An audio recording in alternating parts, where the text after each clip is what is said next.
2025 numbers are in for Lafayette Parish, and we finished off with a bang. Hey, this is Robbie Bro with Real Broker, and jumping right into December closed sales. We ended up with 304 homes sold in Lafayette Parish compared to 230 this time last year. That equates to a 32% increase in total number of units that ended up popping in. So we're going to jump on here. You'll be able to get a little bit better eyeball look into what we take a look at here. Lafayette Parish.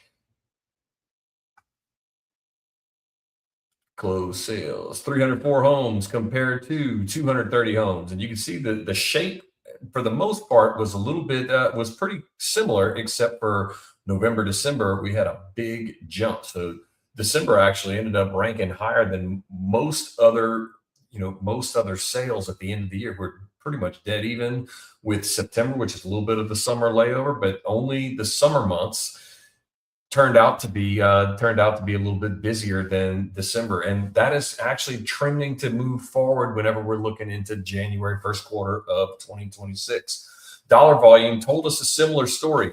Before we get, we ended up in 6.1% higher sales in closed sales compared to this time last year. Dollar volume, 89.81 million compared to 66.85 million. That is a 30.4% increase, and we are up 9.5% year over year. So solid end to the year. What do we do as far as looking at what's happening moving forward? We take a couple of look at the leading indicators that are going on. How many homes are coming on the market? And this December, or December 2024, was at 263.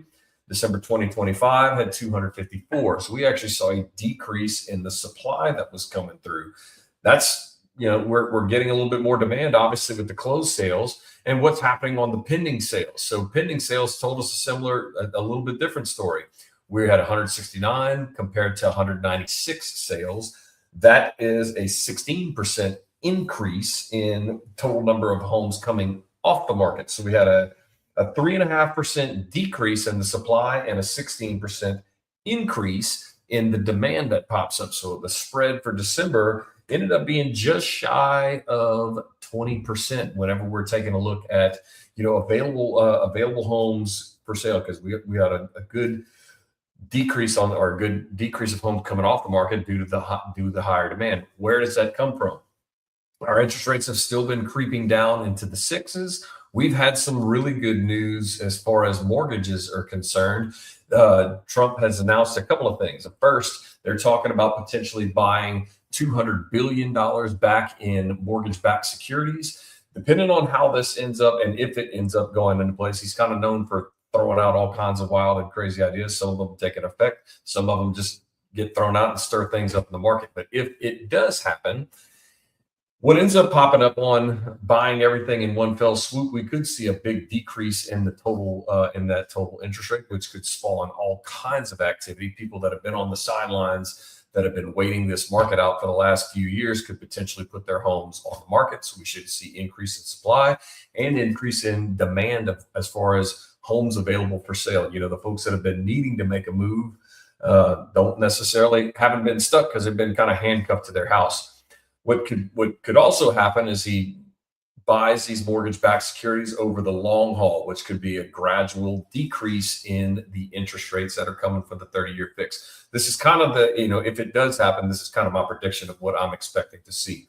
So moving forward into 2026, obviously we've got some leading indicators that are telling us we had less supply that's been popping up on the market. We've got a greater demand at the end of the year, which is traditionally one of the slowest times of year. Between December and January, that's typically the slower two months of the year, but we're seeing a drastic increase in the activity that's been going on. Even in our team meetings, we've been seeing quite a few things that have been coming on the market, coming off the market. Lots of activity been running around through the office. So I'm expecting 2026, at least the first quarter for the year, being a pretty hot one compared to this time last year. As far as predictions moving forward through the rest of the year, depending on how these mortgage-backed securities come in, we could see anywhere from a 6% to 10% increase in the total number of sales. That's my prediction moving into 2026. Hope you guys have a great one, and we will see you next time.